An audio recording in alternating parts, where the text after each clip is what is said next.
नमस्कार भाइयों बहनों। आज मैं बहुत खुश हूँ। मैं आपको योगा के फायदे बताने जा रही हूँ। मैं बहुत बीमार थी, साल भर हो गया मुझे बीमार होते होते। साइनस, ट्राइजेमिनल, जिससे फेस की मेरी जो नसें थी ब्लॉक हो गई, कमर की नसें ब्लॉक हो गई, L4 L3। मेरे को उतना पेन हो गया कमर में कि मैं 47 ईयर्स की हूँ, लेकिन रोना आ जाता था रोज। और मेरा जो फेस का है दर्द वो भी बहुत तेज हो जाता है, कई बार खाना भी नहीं खाया जाता था। लेकिन फिर मैंने योगा किया। योगा करने की मेरे को बिल्कुल भी क्षमता नहीं थी, और योगा करा मैंने। योगा अपने आप नहीं कर सकती थी मैं। योगा मैंने सरोज भाभी जी की क्लास में जाके किया, जिससे मेरी थोड़ा स्टेमिना बढ़ा, थोड़ी मेरी एनर्जी बढ़ी, थोड़ा कॉन्फिडेंस आया। तो ये सब सरोज भाभी जी की क्लास में जाकर हुआ। क्योंकि मैंने घर पे बहुत कोशिश की, लेकिन घर में कोई ना कोई काम आ ही जाता था।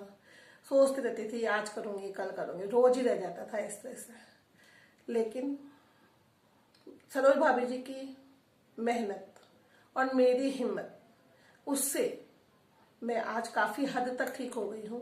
मैं नहीं कह रही कि मैं पूरी ठीक हुई हूँ, लेकिन बहुत कॉन्फिडेंस आ गया है सरोज भाभी जी की मेहनत से, उनके योगा क्लास में जाने से।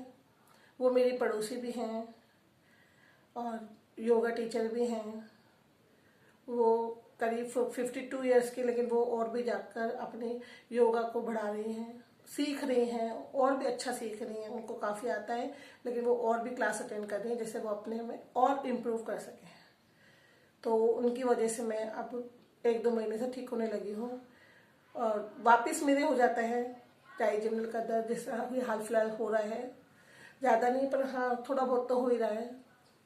लेकिन वो मेरी लापरवाही से हो जाता है, और कई मौसम की वजह से भी हो जाता है। जैसे ही मैं ठीक होती हूँ तो मैं फेस योगा करना भूल जाती हूँ, अवॉइड कर देती हूँ। ये सोचिए, जैसे ही मैं इसको फेस योगा नहीं करती हूँ, यहाँ पे मेरे सब खाना नहीं खाया जाता है।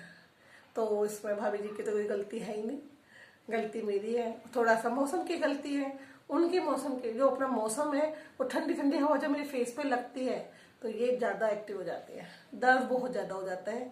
और एक थोड़ा सा मेरी योगा ना करने, फेस योगा ना करने की वजह से, क्योंकि जब दर्द नहीं होता है तो फेस योगा करने का याद ही नहीं आता है और मेरे वापस दर्द हो जाता है वापस। इस समय भी बहुत दिन हो गए मुझे, लेकिन अब धीरे धीरे मैं सुधार करूँगी।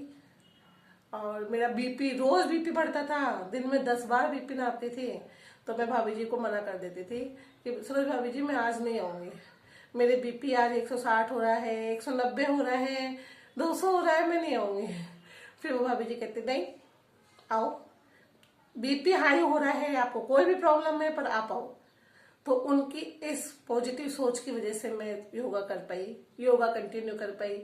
शुरू के 2 महीने तो मैं पूरे महीने में 5 या 7 दिन गए, और वो भी कभी आधा घंटा, कभी 15 मिनट, कभी 20 मिनट। मतलब सोचो कि 2 महीने तो मुझे सिर्फ जाने की कोशिश में ही लग गए। लेकिन जाने की कोशिश जब संभव हुई, जब सरोज भाभी जी ने मेरे को थोड़ी सी हिम्मत दी, उन्होंने थोड़ी सी मेहनत करी।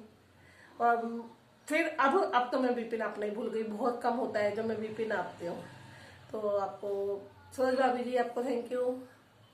आपकी वजह से मैं थोड़ा सा एक्टिव हो पाई, मेरी थोड़ी तबीयत ठीक हो पाई। भगवान से प्रार्थना है कि मैं कंटिन्यू अपनी ये क्लास जारी रखूँ योगा की। धन्यवाद आपका, भगवान का भी धन्यवाद, आप सब फ्रेंड्स का धन्यवाद। आप सबकी दुआओं की वजह से मैं आज थोड़ी बहुत ठीक हो पाई। आगे भी आप सबका साथ मिलता रहे, सहयोग मिलता रहे। धन्यवाद।